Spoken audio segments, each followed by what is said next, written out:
Ya, selamat pagi teman-teman. Kita bertemu lagi untuk sekolah minggu. Eh, Namun sebelum kita mau mengawali sekolah minggu ini, mari kita berdoa. Saya pimpin berdoa. Selamat pagi Bapak, selamat pagi Tuhan. Terima kasih atas berkat-Mu sehingga di sini kami anak-anak-Mu berkumpul untuk sekolah minggu. Engkau berkati setiap pelajaran yang nanti akan hamba sampaikan. Semoga apa yang dari pelajaran ini teman-teman sekolah minggu dapat melakukannya dalam kehidupan sehari-hari Tuhan. Terima kasih Tuhan, haleluya, amin. Ya teman-teman, kemarin kita sudah sempat belajar tentang pemuritan dalam keluarga. Ya, semakin kesini mungkin semakin susah ya teman-teman untuk materinya, untuk topiknya. Ya, memang dalam pemuritan dalam keluarga kita bahas dulu yang kemarin. Pemuritan dalam keluarga ini memang kita diajarkan untuk pentingnya belajar firman Tuhan bersama keluarga. Kan kita sering mendengarkan firman Tuhan baik dari gereja maupun secara tidak langsung, misalnya dari radio. Itu juga salah satu untuk mempelajari firman Tuhan juga. Tapi di sini konteksnya atau kita lebih ke keluarga teman-teman. Jadi kita belajar firman Tuhan bersama keluarga kayak gitu. Lalu juga ada untuk membaca firman juga bersama keluarga. Jadi bukan hanya dipelajari tapi kita juga baca, kita resapi kayak gitu. Nah, itu sedikit pelajaran tentang yang Mas Yuda sampaikan minggu lalu tentang pemerintahan dalam keluarga teman-teman. Nah, sekarang kita mau belajar mengenai menjadi mitra yang berguna. Nah, mungkin teman-teman bingung juga apa sih sebenarnya mitra itu. Nah, mitra itu sebenarnya secara sederhana atau gampangnya itu teman atau sahabat. Nah, pasti dari teman-teman sekolah minggu pasti punya teman banyak, saya yakin. Mas Bima yakin pasti banyak teman-teman. Mas Bima pun juga mempunyai mitra. Mitra bukan hanya sekedar teman, bukan hanya teman atau sahabat, tapi juga bisa dikatakan atau dibilang teman sekerja kayak gitu. Nah, kali ini kita belajar ada 3 kitab teman-teman, ada dari Kisah Para Rasul, Roma, dan Timotius. Nah, di sini ada satu tokoh mitra dari Paulus atau teman sekerja dari Paulus, itu namanya Erastus. Nah, nanti kita akan belajar tentang Erastus ini. Kita buka dulu Alkitab kita, siapkan Alkitab teman-teman. Kita buka di Kisah Para Rasul 19. Kisah Para Rasul 19 ayat 21 sampai 22. Usahakan Alkitab ya teman-teman, jangan Alkitab. Kisah Para Rasul 19 ayat 21 sampai 22, maaf. Kisah Para Rasul 19 ayat 21 sampai 22. Harus bacakan. Demeritus menimbulkan huru-hara di Efesus. Kemudian daripada semuanya itu Paulus bermaksud pergi ke Yerusalem melalui Makedonia dan Akaya. Katanya, sesudah berkunjung ke situ aku harus melihat Roma juga. Lalu ia menyuruh 2 orang pembantunya, yaitu Timotius dan Erastus, mendahulinya ke Makedonia, tetapi ia sendiri tinggal berapa lama di Asia. Nah, Mas tadi sudah sempat berbicara sedikit tentang Erastus. Jadi Erastus ini adalah mitra kerjanya atau mitra dari Paulus teman-teman. Nah, di Kisah Para Rasul ini ayat 19 pasal 19 ayat 21 sampai 22 ini, Paulus itu sudah kurang lebih dari 2 tahun mengajar dan mengabarkan Injil. Lalu dia berencana melanjutkan perjalanannya. Jadi kalau teman-teman lihat di belakang Alkitab teman-teman itu ada 3 perjalanan dari Paulus. Perjalanan pertama, kedua, dan ketiga. Teman-teman bisa lihat di situ.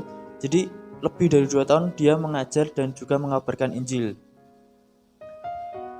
Kemudian dia ingin kembali ke Yerusalem dan mengunjungi jemaat yang ada di sana. Nah, namun dia lewat jalur Makedonia dan Korintus. Teman-teman bisa cek di sini di perjalanan yang pertama. Di situ Paulus ingin kembali ke Yerusalem tapi melewati Makedonia dan Korintus. Lalu dalam Roma 15, teman-teman juga bisa buka Roma 15 ayat 23 sampai 25. Roma 15 ayat 23 sampai 25. Di situ nanti teman-teman bisa baca di rumah. Di situ dijelaskan mengenai perjalanan Paulus ke Yerusalem. Karena di Yerusalem itu gereja Tuhan di sana itu sedang mengalami banyak kesulitan, teman-teman. Kesulitan apa sih di sana? Mereka di sana ada yang teraniaya, ada yang tersingkir, terus tidak mendapatkan pekerjaan, dan masih banyak itu kesulitan-kesulitan yang ada di gereja Yerusalem. Lalu di tengah-tengah kesulitan tersebut, Paulus ingin mendorong jemaat yang ada di Makedonia dan Akhaya itu memberikan bantuannya ke jemaat yang ke Yerusalem.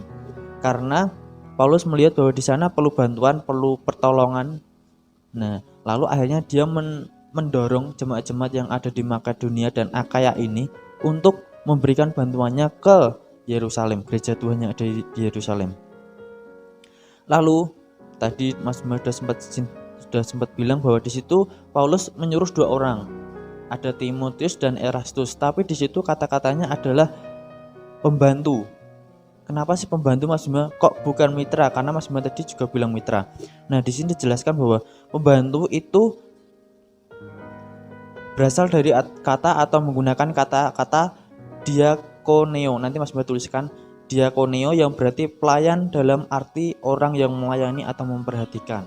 Nah, mitra ini juga mereka juga bukan hanya sekedar yaudah kita kerja bareng sudah selesai, bukan itu, tapi di sini lebih mengarah ke bagaimana kita bisa melayani sesama kita kayak gitu. Namun di sisi lain juga dapat berarti sebagai jabatan sebagai pelayan.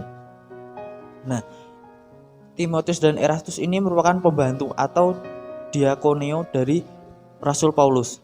Nah, memang tentu Timotius dan Erastus tidak masuk ke jabatan diakon pasti, karena kan dia merupakan rekan sekerja atau mitra dari Paulus. Namun mereka juga melayani. Namun juga dapat berarti pelayanan yang memberi pengaruh kepemimpinan yang luas dan diakui. Nah, jadi memang 2 tokoh ini, atau kita lebih berfokus ke Erastusnya, dia mempunyai pelayanan yang memiliki pengaruh kepemimpinan yang luas dan diakui.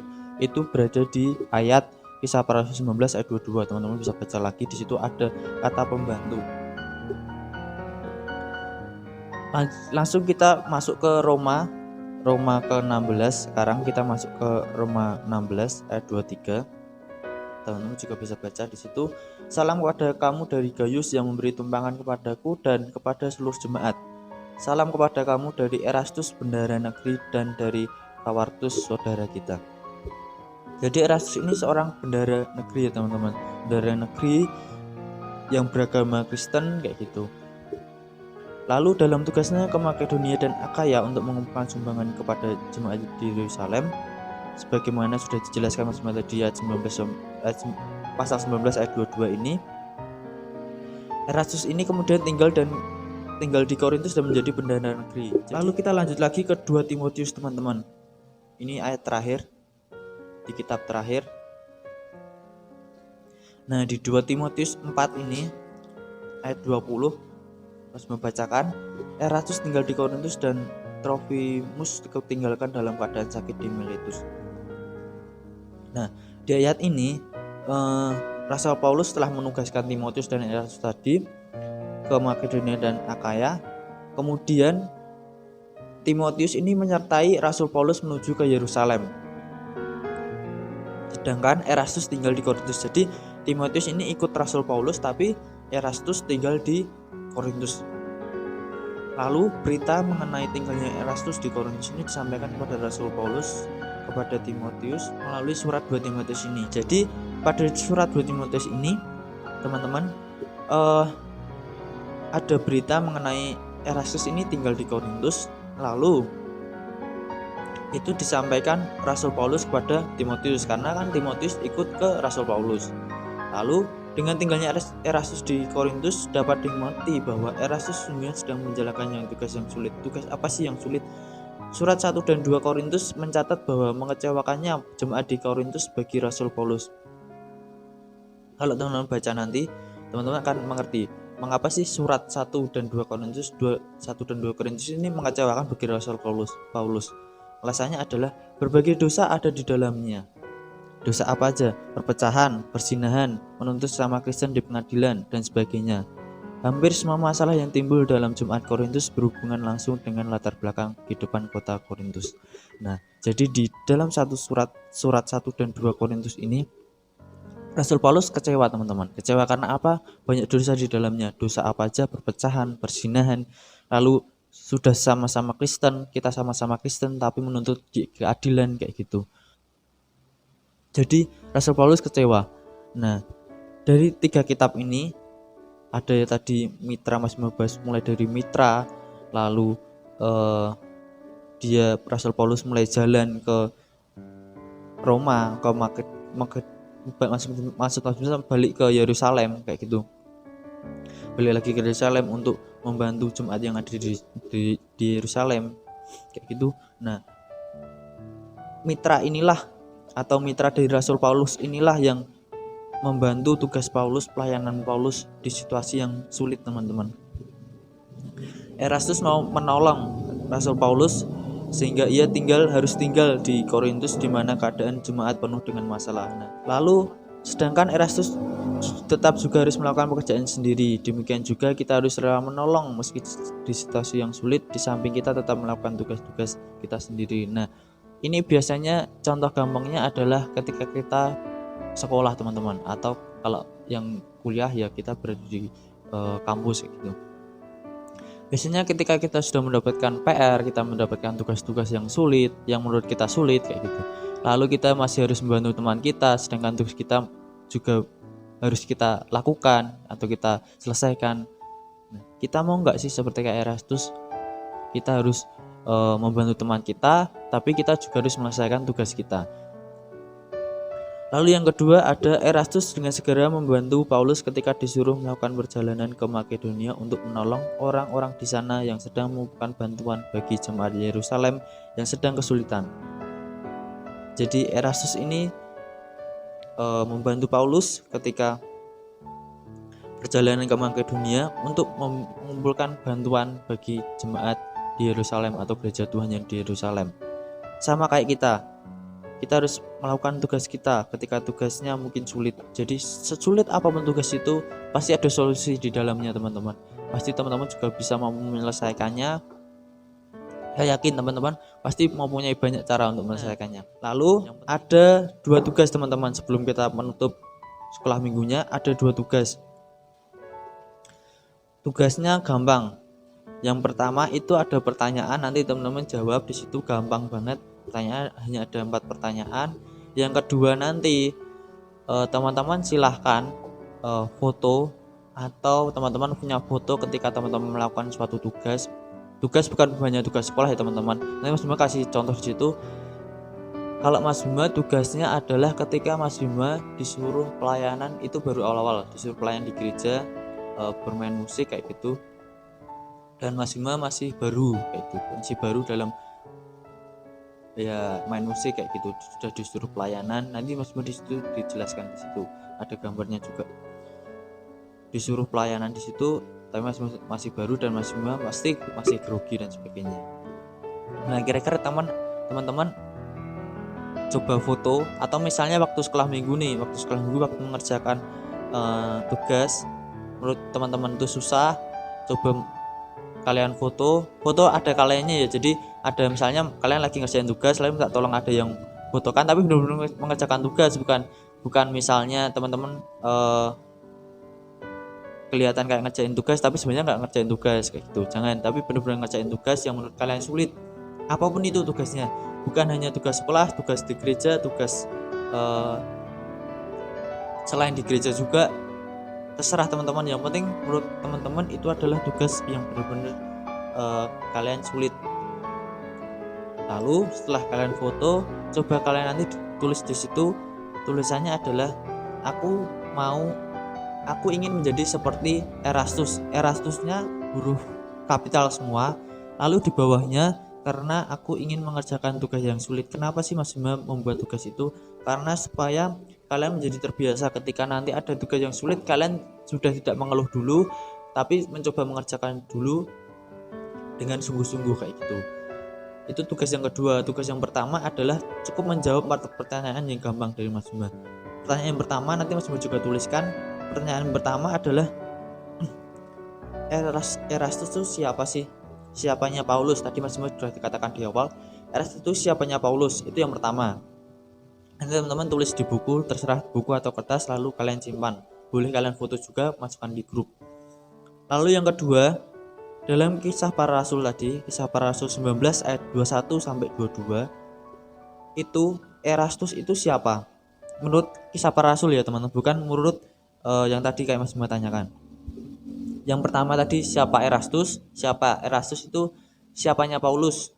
Yang kedua, dalam kitab Kisah Para Rasul 19 ayat 22, 21 sampai 22, itu Erastus itu siapanya? Siapa? Itu menurut kitabnya. Yang ketiga, itu masih sama di Kisah Para Rasul 19 ayat 21 sampai 22. Perbuatan apa yang diinginkan Paulus supaya dilakukan oleh Timotius dan Erastus. Jadi tadi kan Paulus meminta tolong ke Erastus dan Timotius untuk melakukan sesuatu lah. Sesuatunya ini apa? Yang terakhir, yang keempat, itu ada di Roma 16 ayat 23. Nanti teman silahkan buka Roma 16 ayat 23. Erastus bekerja sebagai apa? Di situ tadi Mas sudah singgung juga. Dia sebagai ini. Nah, nanti teman-teman silahkan kerjakan 2 tugas itu. Tugas pertama hanya menjawab 4 soal. Tugas yang kedua silahkan teman-teman foto ketika teman-teman mengerjakan tugas yang sulit menurut kalian, lalu tulis di bawahnya kata-kata ini atau kalimat ini. Aku ingin menjadi seperti Erastus, tapi tulisan Erastus atau kata-kata Erastus ini kalian tulis dalam huruf kapital. Lalu bawahnya tulisan Erastus atau sampingnya juga boleh, itu ada kata-kata atau kalimat karena aku ingin melaksanakan atau melakukan tugas yang sulit. Supaya teman-teman terbiasa ketika nanti teman-teman ada tugas yang sulit menurut teman-teman, sesulit apapun itu, teman-teman sudah mencoba mengerjakan dahulu. Jangan untuk mencoba mengeluh terlebih dahulu teman-teman. Nah, itu pelajaran kita hari ini tentang menjadi mitra yang berguna. Ada 3 kitab yang kita pelajari tadi dari Kisah Para Rasul, Roma, dan Timotius. Sekarang kita ada ayat hafalan. Silahkan teman-teman buka di 1 Korintus 15 ayat yang ke-58. Ayat yang ke-58. Nah, di situ bunyinya, karena itu saudara-saudaraku yang kekasih, berdirilah teguh, jangan goyah, dan giatlah selalu dalam pekerjaan Tuhan. Sebab kamu tahu bahwa dalam persekutuan dengan Tuhan jerih payahmu tidak sia-sia. Jadi ketika kita mau bersandar kepada Tuhan, kita mau melakukan sesuatunya itu juga untuk Tuhan, maka Tuhan akan memberikan yang terbaik juga untuk kita. Nah, itu ayat hafalannya, silakan teman-teman hafalkan.